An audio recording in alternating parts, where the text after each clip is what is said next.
Good morning students. आज हम लोग मानव भूगोल के बारे में अध्ययन कर रहे हैं। मानव भूगोल में भी मानव प्रजातियों के वर्गीकरण की बात कर रहे हैं। मानव प्रजातियों की अगर वर्गीकरण की बात की जाए तो ये वर्गीकरण कैसे किया गया, इसके लिए विभिन्न विद्वानों ने अपने विचार दिए, जिनमें ग्रिफिथ टेलर, कॉपर, हैडन, बहुत सारे विद्वान हैं। उन विद्वानों में से आज हम लोग ग्रिफिथ टेलर की बात करेंगे।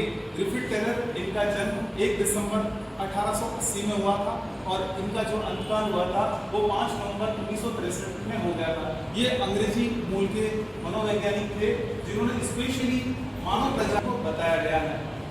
इन्होंने मानव प्रजातियों के वर्गीकरण को मुख्य रूप से 4 भागों में बांटा है: निग्रिटो, निग्रो, ऑस्ट्रेलाइट और एल्पाइन प्रजातियां। इन प्रजातियों की बात करें तो सबसे पहले निग्रिटो।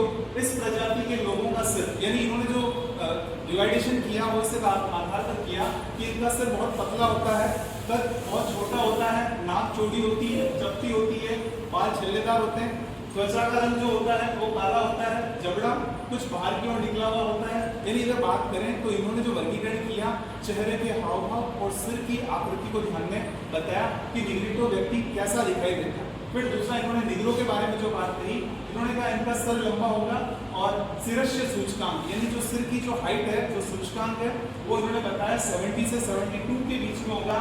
बाल इनके लंबे ऊन जैसे होंगे, यानी मोटे साइज में होंगे, त्वचा काली, जबड़े बाहर निकले हुए और नाक चौड़ी और चपटी होगी।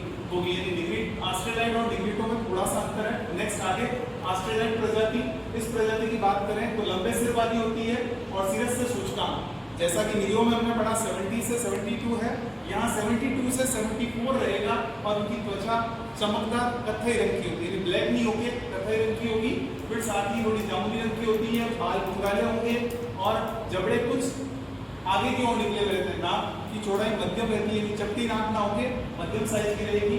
और अल्पाइन प्रजाति की बात करें तो चौड़े सिर वाली प्रजाति होती है, शिरस्य सूचकांक सबसे ज्यादा होगा 82 से 85 के बीच में।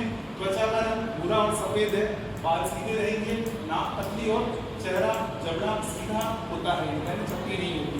तो इस तरह से अगर हम देखें